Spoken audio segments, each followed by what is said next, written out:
Some of the things that I like to really emphasize when people are asking about, they're interested in starting a business or they want to start a t-shirt brand. I always like to ask people, do you really want to start a t-shirt brand because you love designing t-shirts or because someone else loves designing t-shirts and it looks fun?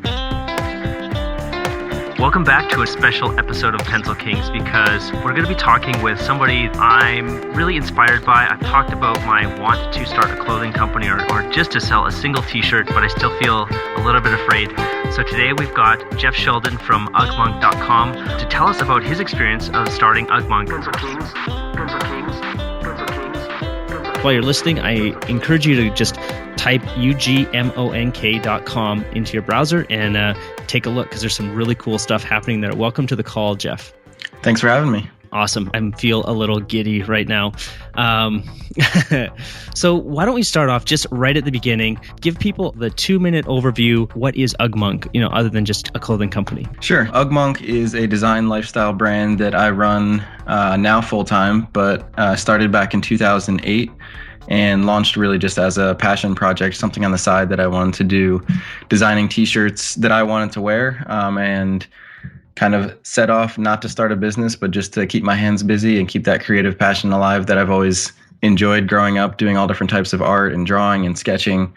And I launched that back in 2008 with 4 different t-shirt designs and 50 of each shirt, and then launched the website and then kind of just went to see how things would pan out and started selling them, reinvested all the money that I was making on the t-shirt sales back into the business, eventually sold out of those shirts, bought 400, bought 800, et cetera, et cetera. And things were starting to take off. And I decided to actually quit my job, my day job, and take Ugmonk full time in 2010.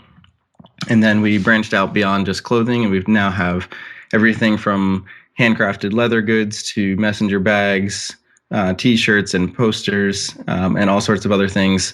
But it's all going back to that same design style that I started with in 2008. Let's go back to when you're working your job and you start doing this as a passion project.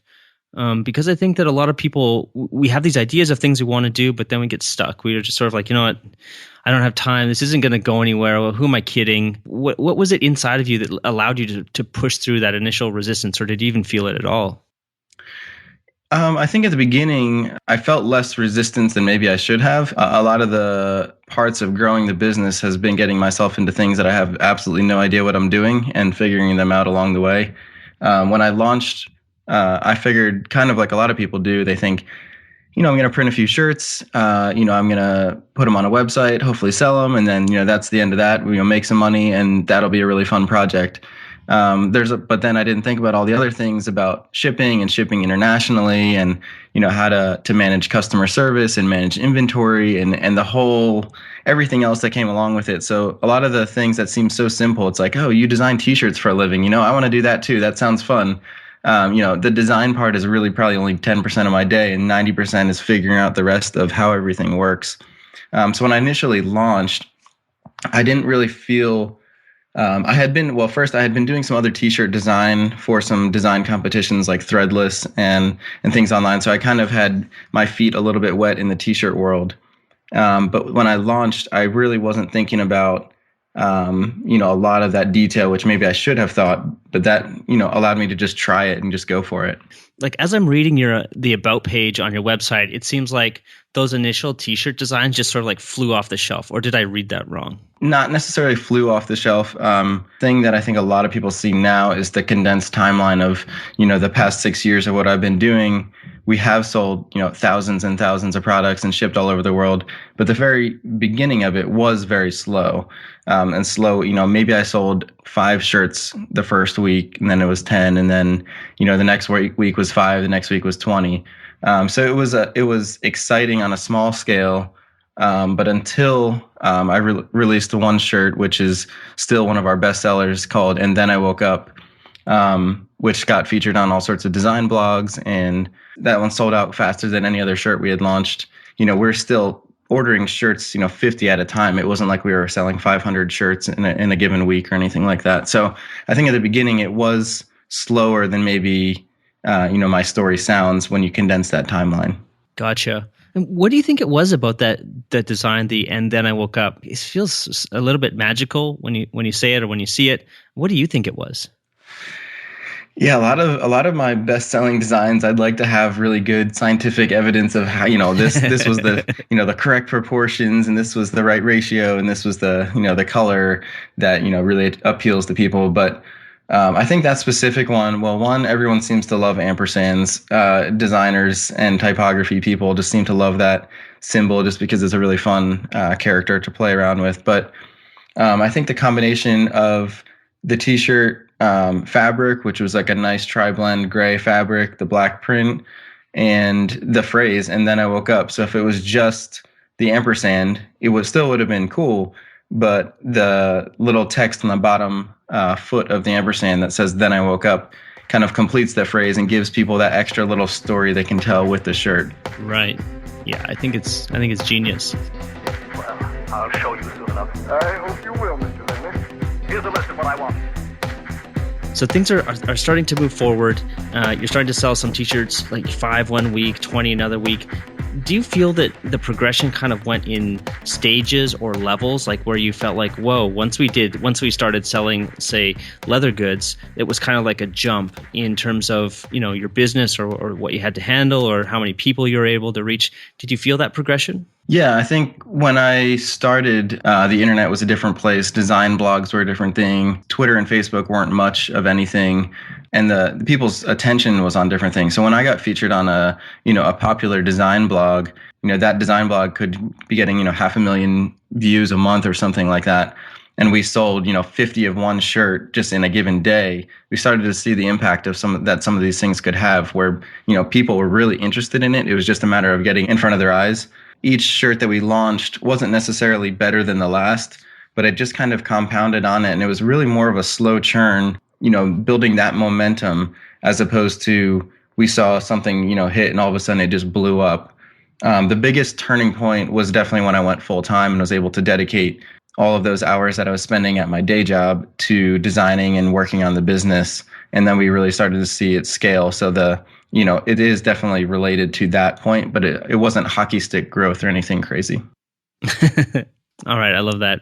So that's sort of the ramp up. Tell us a little bit what your day is like right now. You said it's 10% spent designing, 90% spent figuring everything else out. I'm just curious what you do. Say, like, when you get up, are you hitting the computer and doing design work first? Or are you grabbing the pencil and doing design work? How does it work? I don't have a great set routine. It's not super interesting if you actually saw my day. An honest look at my day would be getting up, probably checking email, checking a bunch of the social networks, which, all of the getting things done experts tell you not to do any of that and to only tackle email, after you get your creative work done. But right now it's usually responding to that, making sure everything's good on all the fronts. And then I'll dive into a different task. Really, every day is completely different. One of the parts of what I do, as opposed to having a whole team of people, is I handle almost every part of the business, minus some of the back-end web design, which my brother does. And then my mom actually handles all of the shipping and fulfillment. So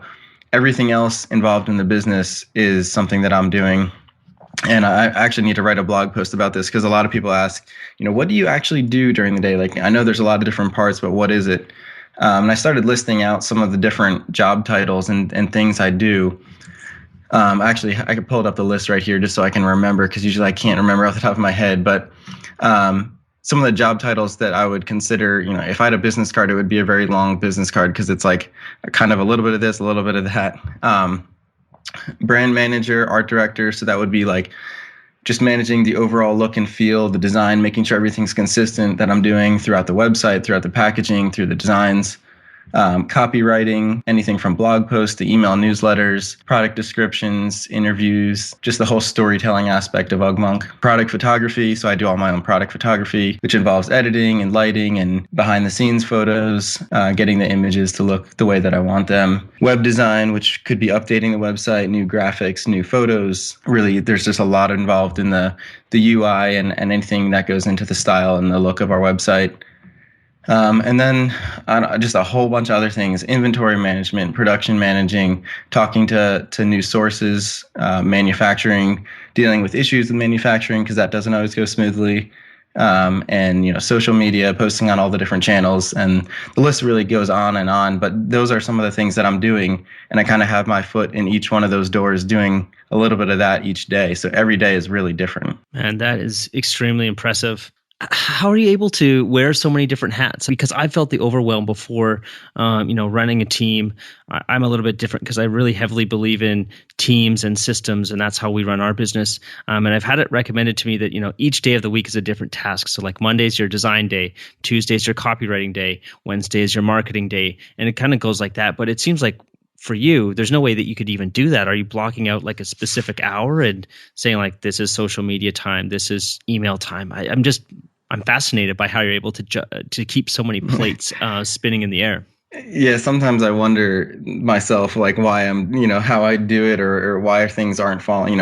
If those plates are almost about to fall, and I'm like, catching them at the last minute to keep the analogy going. But a lot of it comes back to maybe just my personality and workflow, and I don't think it's necessarily a strength that I have. I wouldn't, brag about doing all of these things, but I know that I'm not really a great manager of people, or I'm more of a doer than a planner. When something has to be done, I make sure that it gets done on time, and whatever that means, sacrificing other things to do it. But it's a very organic process. Like I said, I don't have a scheduled out day. We have, longer term schedules of product releases and month to month things, but I don't know if it's necessarily something I would say, people should follow in my footsteps and do that, but it might just come back to my personality of, put my head down, work and get it done, as opposed to let's strategize and plan and make everything very rigorous. Part of the interesting thing is that we all have very different workflows and personalities, and we don't have to have the same, we don't need to all be Steve Jobs the way that he worked just because Apple was successful. And I think neither do we want to necessarily aspire to be like Steve Jobs after reading the biography. Yeah.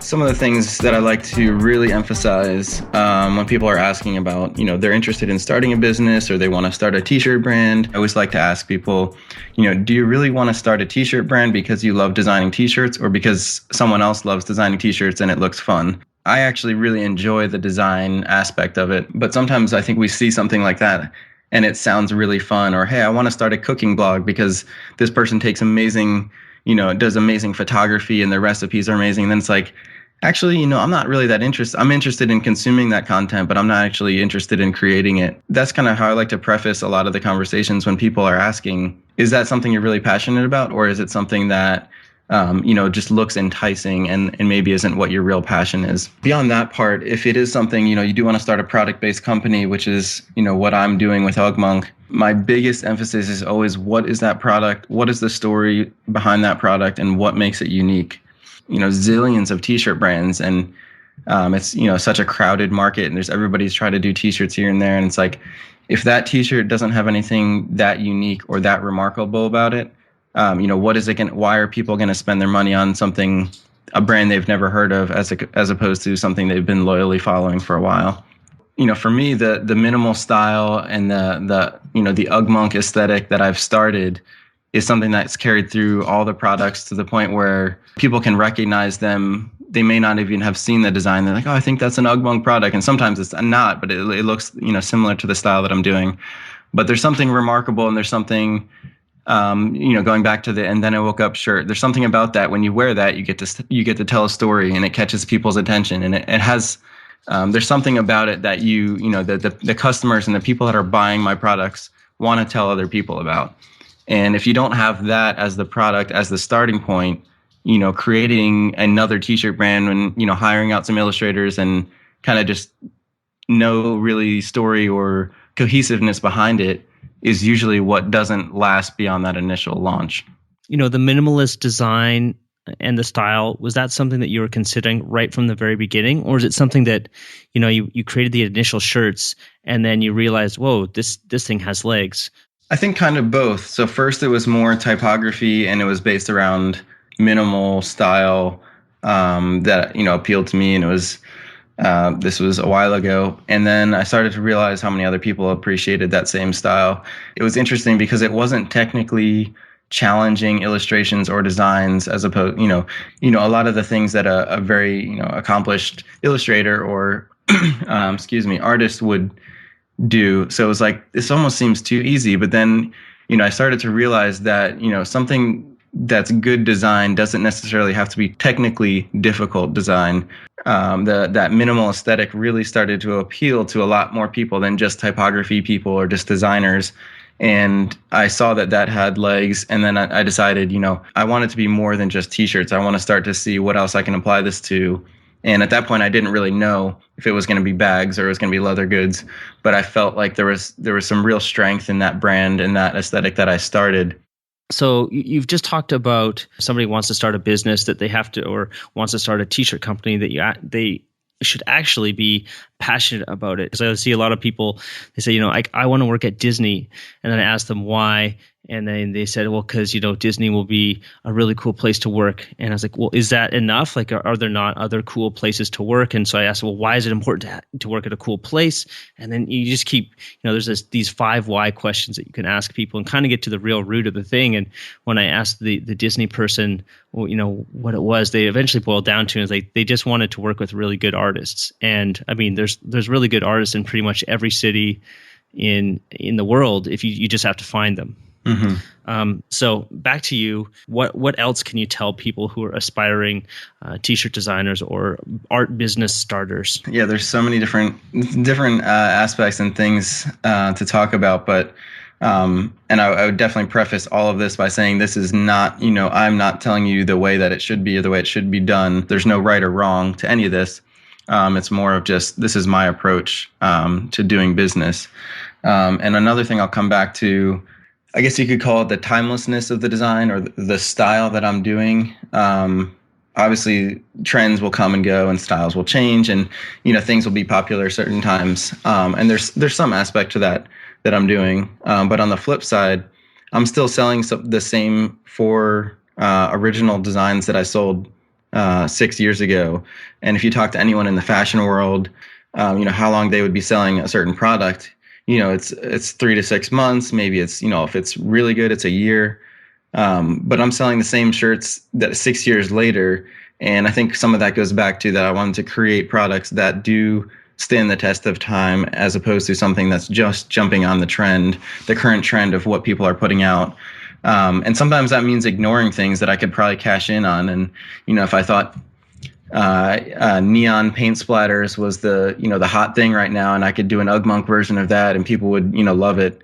But if I don't personally like it, then I won't design it. And that's kind of a rule that I've lived by when I'm releasing new products, is if I wouldn't use it or wear it personally, then I'm not going to put it out. That's really helped me carry the brand and that cohesiveness and that long-term vision through, as opposed to just chasing trends. And it's really just beating to my own drum, and thankfully it seemed to work so far. Is that a little bit scary sometimes, like following your own convictions with your design and the things that you're designing things that you want to personally wear?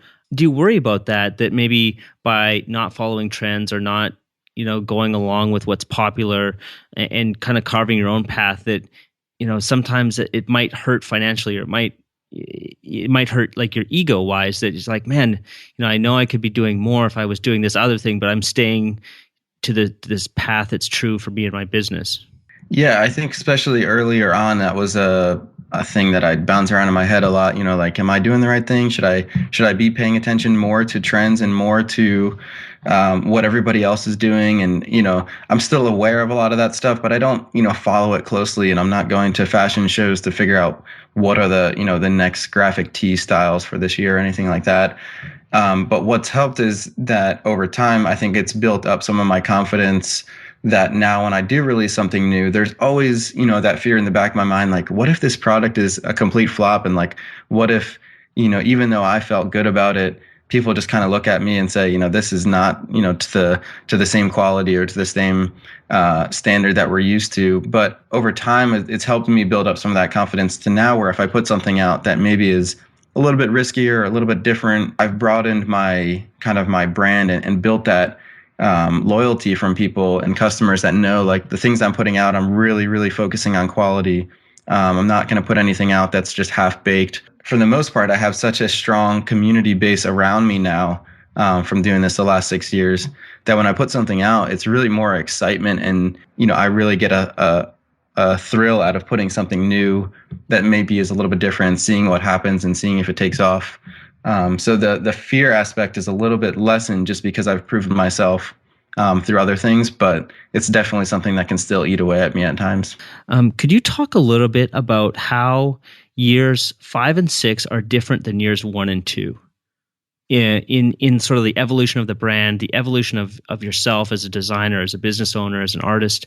There's a lot of differences and a lot of the same. I think as a designer, I've grown a lot. I still have a lot of growing left to do. And I think that's part of the exciting thing about being in the creative industry is you've never achieved perfection, or you've never really made it. And that's something that, if there was like a point where you just, you felt completely satisfied and you felt like you made it, I think there wouldn't be as much passion and excitement behind it. So I'm always striving to get better.